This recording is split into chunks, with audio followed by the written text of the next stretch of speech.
And when you actually look at the how much African countries are spending on both interest and principal, it's more than both spending on public health and education combined.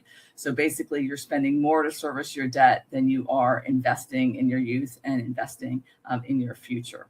Okay, and here's a quote from the World Bank that it's not just a debt crisis, it's a development shutdown. That basically, if the debt service doesn't work properly, it could make it very difficult for African countries to move forward in their development. But trajectory is not destiny. We have a number of policy levers to address these issues, and they're listed here. The first is see the debt.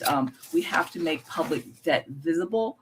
Youth and other people have to engage in the debt. They have to tell their government what they think of the debt. We need a radical transparency in governance. We need websites where you can see what the debt is, where it explains what the debt is for, why you're taking on new debt. There need to be logical frameworks. This is what draws the sort of the logical line between what's borrowed and what we expect to happen. For example, are you borrowing $100 million to, build new schools? Or are you borrowing $100 million to give small loans to youth entrepreneurs? And, what percent of those entrepreneurs you expect to be successful?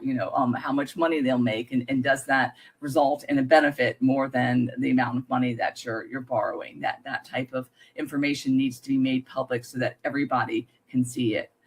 We also need, less debt. We need to borrow less debt. And one way to do that is make the implementation of projects much more cost effective and sustainable.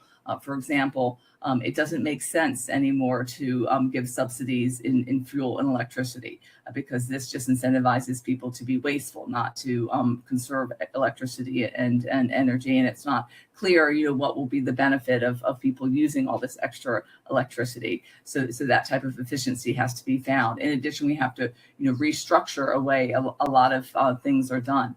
Unfortunately, especially in the development space, a lot of operations are framed after teams and operations in high income countries, and they're just not cost effective, and they need to be changed.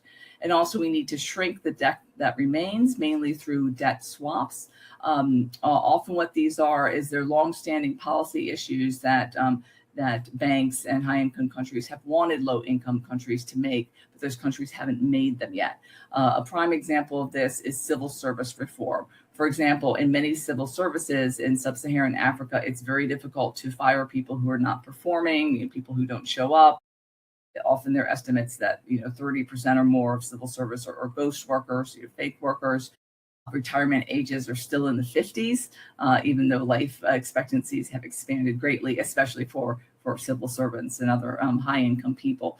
And so if the governments make these reforms, making it so civil service employees have limited term contracts, and so if they're not performing, their contracts aren't renewed, or making public universities semi-autonomous, or requiring people to work into their 60s in order to get a pension, that those will drive efficiencies and make it